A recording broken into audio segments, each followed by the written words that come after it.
আসসালামু আলাইকুম সুপ্রশিক্ষার্থী, সপ্তম শ্রেণীর গণিত টিউটোরিয়ালে আপনাকে আবারও স্বাগতম। আমরা এই পর্বে একটা নতুন অধ্যায় নিয়ে আসছি, এখানে বাইনারি সংখ্যার গল্প। তো যারা এখনো চ্যানেলটিতে সাবস্ক্রাইব করেননি অবশ্যই সাবস্ক্রাইব করবেন, আর যারা ইতিমধ্যে সাবস্ক্রাইব করেছেন তাদেরকে অসংখ্য ধন্যবাদ। তো আমরা এখানে নতুন যে অধ্যায়টা করতেছি বাইনারি সংখ্যা গল্প। অ্যাকচুয়ালি আমাদের এখানে বাইনারি সংখ্যা আমরা কোথায় ইউজ করি, আমি প্রথমত দেখি এখানে আমাদের বাড়িতে যে ইলেকট্রিক যে ডিভাইসগুলো আছে এখানে, বা ইলেকট্রনিক্সের যে ডিভাইসগুলো আছে এখানে, যেমন কম্পিউটার, মোবাইল ফোন, এই ডিভাইসগুলো মূলত আসলে বাইনারি সংখ্যা 0 এবং 1 ব্যতীত অন্য কিছু বোঝায় না এখানে। মানে তাকে আপনি 5 দেবেন, সে 5 বুঝবে না, সে করবে কি 5টাকে বাইনারিতে কনভার্ট করবে, মানে 0 এবং 1 এ কনভার্ট করবে। এটাই মূলত হচ্ছে বাইনারি সংখ্যা। মানে বাইনারি সংখ্যা মূলত আমাদের এখানে 0 এবং 1 কে বুঝি এখানে। ওকে, এই দুটোকে আমরা কি বলি এখানে, বাইনারি সংখ্যা বলি এখানে। আই থিঙ্ক বুঝতে পারছেন ব্যাপারটা এখানে। তো এখন আমাদের এখানে আমরা জাস্ট কিছু বিষয় পড়বো, পড়ার পর এখানে কি বলুন তো, এখানে অনুমান করব এবং তারপরে বুঝতে পারবো যে আসলে বাইনারি সংখ্যাটা মূলত কি, আরো ক্লিয়ার ভাবে বুঝবো এখানে। গেসিং গেম বা এখানে অনুমানের খেলা এখানে। এসো একটি অনুমান খেলা খেলি। খেলাটি হলো প্রিয় বই, প্রিয় বিখ্যাত ব্যক্তি বা প্রিয় সিনেমার নাম অনুমান করতে হবে এখানে। নিয়মটা বলে দেই, লটারি করে ক্লাসের সামনে একজন যাবে এখানে, প্রিয় কোনো বই, বিখ্যাত কোনো ব্যক্তি বা সিনেমার নাম মনে করবে। হ্যাঁ, সহপাঠীরা সবাই প্রশ্ন করে তার থেকে সঠিক উত্তর বের করে নিয়ে আসার চেষ্টা করবে এখানে। কিন্তু কয়েকটি শর্ত থাকবে এখানে। প্রশ্নগুলো কোনোটির উত্তরই সে মুখে বা ইশারায় বলতে পারবে না এখানে। তার হাতে একটি টর্চ লাইট বা লাইটের সুইচ থাকবে এখানে। তাকে উত্তর দিতে হলে অবশ্যই সে আলো জ্বলিয়ে অথবা কি আলো নিভিয়ে দেবে এখানে, মানে অর্থাৎ একবার আলো জ্বালাবে, একবার কি আলো মানে জ্বালাবে না আর কি এখানে। ওকে, তার মানে প্রশ্নের উত্তর হা হয় তাহলে কি আলোটা জ্বলবে এখানে, আর যদি না হয় তাহলে কি আলোটা জ্বলবে না এখানে। মানে অ্যান্সার ইয়াস হলে কি হবে এখানে, আলো জ্বলবে, আদারওয়াইজ কি আলো জ্বলবে না এখানে। তো আমাদের এটা আর কি খেলা এখানে। খেলাটা খুবই ইন্টারেস্টিং। আমরা জাস্ট একটু মানে দেখি ব্যাপারটা এখানে। মনে করো সালমা মনে মনে ভেবে নিল জাতীয় কবি কাজী নজরুল ইসলামের নাম এখানে। ওকে, এবার সবাই তাকে কিভাবে প্রশ্ন করবে দেখুন এখানে। প্রথম কোশ্চেন, এটা কি আমাদের কোনো বই? না, নজরুল ইসলাম তো কোনো বই না, তাহলে আলো সে জ্বলাবে না এখানে। আলো জ্বলাবে না মানে তাদের অ্যান্সারটা রাইট না, রং। 2 নম্বর বলছে এখানে, এটি কি কোনো ব্যক্তি? হ্যাঁ, নজরুল ইসলাম কিন্তু একজন ব্যক্তি, তার মানে এখানে আলো জ্বলবে এখানে। তিনি কি কোনো লেখক? হ্যাঁ, আলো জ্বলবে, তার মানে তিনি একজন লেখক এখানে। ওকে, তিনি কি এখনো বেঁচে আছে? না, উনি কিন্তু মারা গেছে কিন্তু এখানে। হ্যাঁ, আচ্ছা, আলো জ্বলবে না। তিনি কি কবিতা লিখতেন? হ্যাঁ, আলো জ্বলবে এখানে, তার মানে এখানে আলো জ্বলবে এখানে। তার জন্ম কি বরিশালে? না, তার জন্ম বরিশালে না এখানে। তার বলছে এখানে যে, তার মানে আলো জ্বলবে না এখানে। তার জন্ম কি বর্তমান পশ্চিমবঙ্গে? এখানে হ্যাঁ, আলো জ্বলবে এখানে। ওকে, তার মানে তিনি কি নারী? না, তিনি নারী না, তার আলো জ্বলবে না এখানে। তারপরে তিনি কি কবি, বিশ্বকবি রবীন্দ্রনাথ ঠাকুর? না, আলো জ্বলবে না এখানে। ওকে, তার মৃত্যু কি ঢাকায় হয়েছিল এখানে? হ্যাঁ, তার কিন্তু মৃত্যু ঢাকায় হয়েছিল, তার মানে আলো জ্বলবে এখানে।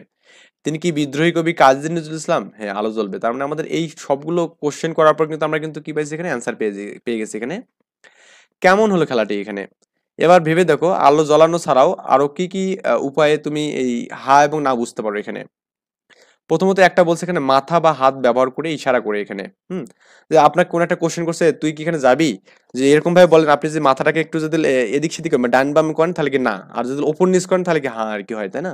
আচ্ছা, এক পাশে হা অন্য পাশে না লিখে কাজটি করা যেতে পারে এখানে। এখন আমাদের এখানে আরো কিছু আমাদের বলছে এখানে, যেমন লিখতে হয় গণিত বই, গণিত বই দেখানোর মাধ্যমে, দেখানোর মাধ্যমে মানে গণিত বই দেখালে অ্যান্সার ইয়েস, আদারওয়াইজ না। তারপর আপনি এখানে কি হাত উঠানোর মাধ্যমে হবে, হাত উঠানোর মাধ্যমে, হাত উঠানোর মাধ্যমে। ওকে, তারপরে আমাদের এখানে কি হতে পারে এখানে, আরো এখানে কি দেওয়া যায় বলুন তো, এখানে আরো অনেক কিছু আপনি একটা দিতে পারেন এখানে, যেমন আমাদের এখানে কি ইশারার মাধ্যমে এখানে, ইশারার মাধ্যমে। ওকে, আচ্ছা আচ্ছা, খেয়াল করছো যে খেলাটির মাঝে তোমরা একটি সংকেত ব্যবহার করেছো। হা বলতে হলে আলো জ্বালিয়েছো, আর না হলে আলো বন্ধ রেখেছো এখানে। এমন সংকেতের মাধ্যমে কেবল হা আর না ব্যবহার করে বেশ কঠিন একটি সিদ্ধান্ত তোমরা নিতে পারেছো। আর একটু মনোযোগ দিয়ে খেয়াল করে দেখো, তোমাদের লাইট বাল্ব বা টর্চের বাল্বের সুইচ টিপে বৈদ্যুতিক উপস্থিতি নিশ্চিত করলে আলো জ্বলে। সুতরাং বিদ্যুতের উপস্থিতি মানে হা, আর অনুপস্থিতি মানে কি না এখানে। এখন আমরা যদি গাণিতিকভাবে হা কে 1 বলি এবং না কে 0 ধরি এখানে, মানে ইয়াস, যে ইয়াস যেটা হবে এখানে, ইয়াসটাকে আমি এখানে 1 ধরলাম এখানে, এবং নো যেটা হবে এখানে, এই নোকে আমি এখানে 0 ধরলাম এখানে। ওকে, এটা বলছে এখানে। ধরে নিই তাহলে বিদ্যুতের উপস্থিতি মানে হচ্ছে 1 বোঝাবে এখানে, আর অনুপস্থিতি মানে কি এখানে 0 বোঝাবে এখানে, এটা কিন্তু বোঝাচ্ছে এখানে। সে অর্থে তোমরা কেবল 1 বা 0 ব্যবহার করে সঠিক প্রশ্নের উত্তর বের করে নিয়ে আসতে পারেছো এখানে, এবং সিদ্ধান্তের উপনীত হয়েছে এখানে। অনেকটা সময় হয়তো লেগেছে, কিন্তু হা অথবা না ছাড়া আর কিছুই কিন্তু জানবো না, এর বোঝার কোনো প্রয়োজন হয়নি এখানে, মানে আমাদের অন্য কিছু বোঝার কোনো প্রয়োজন হয়নি এখানে। তোমরা তোমাদের একটি মজার ব্যাপার বলি এখানে, তোমাদের চারপাশে computer, television, mobile phone, calculator, এরকম যত জিনিস আছে বা ইলেকট্রনিক্স যেগুলো ডিভাইস আছে এখানে, সবগুলো আসলে এই অনুমান খেলার মতো করে কাজ করে এখানে। তার মানে শুধুমাত্র হা আর না, অর্থাৎ 0 এবং 1 ব্যবহার করেই সবগুলো কাজ করে। তার মানে আমি একটু আগে বললাম যে একদম ক্লাসের শুরুতে বলছি যে আমাদের এখানে যতগুলো ডিভাইস আছে, ইলেকট্রনিক্স ডিভাইস আছে, সবগুলো আমাদের বাইনারি সংখ্যার উপর ভিত্তি করে কাজ করে এখানে। তার মানে 0 এবং 1 এর উপর বেস করে সবকিছু করে এখানে। অবাক ব্যাপার তাই না? এই যন্ত্রগুলো আসলে বৈদ্যুতিক উপস্থিতি বা অনুপস্থিতির সংকেত ব্যবহার করে আমরা কম্পিউটারের ভিডিও গেম খেলি, সিনেমা দেখি, খেলা মানে সবকিছু করি এখানে। কিন্তু সেই সংকেত আহ, তখনই কেবল হা অথবা একটি না এর মাধ্যমে সীমাবদ্ধ থাকে না, এখানে অনেকগুলো হা এবং না, অর্থাৎ 0 এবং 1 মিলে বড় একটি সংকেত তৈরি করে। মানে আমাদের এখানে শুধুমাত্র একটা সংকেতের উপর ডিপেন্ড করে থাকে না, মানে একবার হ্যাঁ অথবা না না, এখানে অনেকগুলো হা নার উপর ডিপেন্ড করে, মানে অনেকগুলো এক গোষ্ঠী ডিপেন্ড করে আমাদের একটা তথ্য দেয় এখানে। কিন্তু তার মাঝে যে যে দুইটি ছাড়া আর অন্য কোনো সংকেত থাকে না, মানে আমাদের এখানে এদের মাঝে এই 1 এবং 0 ব্যতিরেকে আমাদের আর কিছু থাকবে না। তাহলে যন্ত্রের গণনা পদ্ধতি শূন্য, এটা কিন্তু 0 এবং 1 এই দুটি সংকেত রয়েছে, তার মানে 0 এবং 1 আমরা এখানে এই গ্যাপ পূরণ করবো এখানে। আচ্ছা, আমরা সাধারণত গণনা করতে বা সংখ্যা লিখতে কয়টি সংকেত বা অঙ্ক ব্যবহার করি সেগুলো লিখে সারণীতে পূরণ করতে বলছে। আমরা সচরাচর করি এখানে 0 থেকে 9 পর্যন্ত অঙ্ক।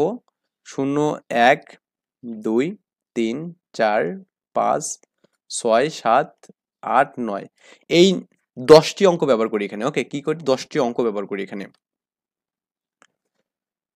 তো অঙ্ক এবং ডিজিট বলতে আমরা কি বুঝি এখানে?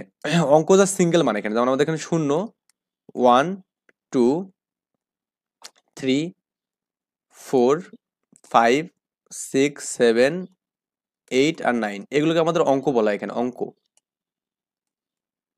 অঙ্ক বলে। আর এখানে 0 এবং 1 কে বাইনারি অঙ্ক বা বাইনারি ডিজিট বলে এখানে। কি বলে এখানে? বাইনারি ডিজিট বলে এখানে। এটা হচ্ছে আমাদের 0 এবং 1 কে আমাদের বাইনারি ডিজিট বলা হয়, আর এগুলো আমাদের জাস্ট নর্মাল ডিজিট এখানে। ওকে, পরে আমরা এই বিষয়ে আরো দেখবো এখানে। দেখুন আমাদের এখানে একটা মান 0 এবং 1 মাধ্যমে রিপ্রেজেন্ট করছে একটা রোবট। ওকে, আর একটা রোবট এখানে, এটা কি হাসির কৌতূহল শুনলে, মানে যাই হোক এগুলো আমাদের এখানে দেখলে বুঝবেন। আমরা যেমন গাণিতিক বা গণিত বা গণনা করতে গিয়ে 0 থেকে 9 পর্যন্ত দশমিক অঙ্ক দিয়ে তৈরি দশমিক ভিত্তিক বা দশমিক সংখ্যা পদ্ধতি ব্যবহার করি, আমাদের কিন্তু এখানে নর্মালি আপনারা যে কোনো একটা সংখ্যা লেখেন, ধরুন আপনি লিখলেন যে 102, মানে এই সংখ্যাদের মধ্যে 0 থেকে 9 এর মধ্যে ব্যতিরেকে আর কোনো কিন্তু অঙ্ক ব্যবহার করেনি, তার মানে এটাকে বলে দশমিক সংখ্যা পদ্ধতি। দশমিক মানে কি? এখানে 10টি অঙ্ক আছে এখানে, 0 থেকে এই 9 পর্যন্ত কি আছে এখানে? 10টি অঙ্ক আছে এখানে। ওকে,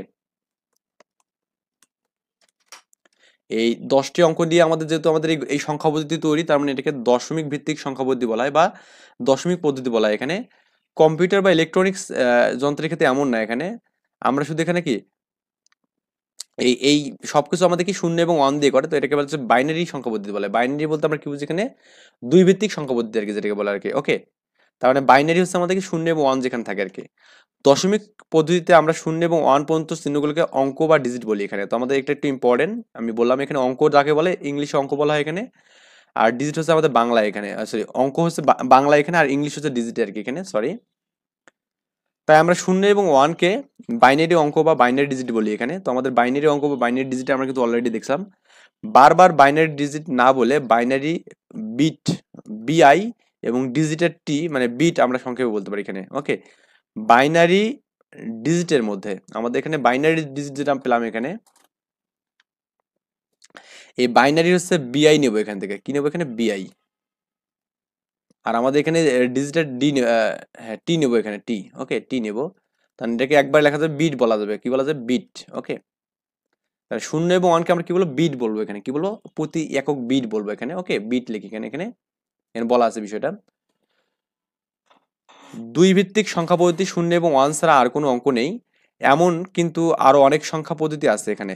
তুমি কি ব্রাজিলের পিরাহা উপজাতির কথা শুনেছো এখানে? তাদের বসবাস হলো অ্যামাজন বনের গহীনে। এখানে তার মানে কি করে, এখানে অ্যামাজন বনের গহীনে তারা বসবাস করে। সভ্যতার সাথে ওদের সম্পর্ক নেই মোটেও। জ্ঞান বিজ্ঞান তো দূরের কথা, তাদের বর্ণমালা, ভাষা, শব্দ এবং গণনা পদ্ধতি খুবই সীমিত এখানে। তারা ওয়ান এবং টু এর বেশি গণনা করতে পারে না, মানে তারা সবকিছু কি করে এখানে ওয়ান এবং টু দিয়েই গণনা করে। এখানে আমরা যেমন শূন্য থেকে নয়ের মধ্যে সবকিছু দিয়ে গণনা করি, তারা কি করে এখানে ওয়ান এবং টু এর মধ্যে গণনা করে। এটা আমাদের একটু ভালো করে লাগতে হবে। এখানে এখানে আমাদের ব্রাজিলের পিরাহা পিরাহা উপজাতি যেটা যাবে, হ্যাঁ পিরাহা উপজাতি এখানে। তো ব্রাজিলের পিরাহা উপজাতি এখানে, এবং তাদের গণনা পদ্ধতি কত এখানে ওয়ান এবং টু এখানে। এটা আমাদের মনে রাখতে হবে, ওয়ান এবং টু তারা শুধু ব্যবহার করে এখানে, এর বেশি তারা কি করে না এখানে ব্যবহার করে না। দুইয়ের বেশি যে কোনো সংখ্যাকে তারা কি অনেক বলে এখানে। এটা মজার না, মানে দুইয়ের যে কোনো বেশি সংখ্যাকে, যেমন তিন চার পাঁচ যে মানগুলো আছে সবগুলোকে ওকে অনেক বলে এখানে। তো কেমন হয় যদি আমরা এখানে দুই ভিত্তিক সংখ্যা পদ্ধতি গণনা করতে শিখতে পারি। একটা কথা তোমাদের আগে ভাগে জানিয়ে রাখি, দুই ভিত্তিক পদ্ধতি হলো আমাদের এখানে কম্পিউটার কিভাবে বোঝে তা আমাদের সেটা বুঝতে পারবে এখানে। আচ্ছা, শুধু তাই নয়, কম্পিউটার অনেক সমস্যা তুমি নিজেই বুঝতে সমাধান করতে পারবে এখানে। তাহলে চলো আমরা এখানে দুই ভিত্তিক সংখ্যা পদ্ধতিগুলো আমরা জেনে নিই এখানে। তো আমরা নেক্সট টিউটোরিয়ালে করবো কি এখানে কার্ডে ডট গুনি, এটা আমাদের এখানে এই বিষয়টা দেখবো এখানে। দেন তারপরে আমরা দুই ভিত্তিক সংখ্যা পদ্ধতিটা আলোচনা করবো এখানে ইনশাল্লাহ, স্টেপ বাই স্টেপ। আজকের টিউটোরিয়াল এখানেই শেষ করব। পরবর্তী টিউটোরিয়াল দেখার আমন্ত্রণ জানিয়ে আজকের টিউটোরিয়াল শেষ করলাম। আল্লাহ হাফেজ, আসসালামু আলাইকুম।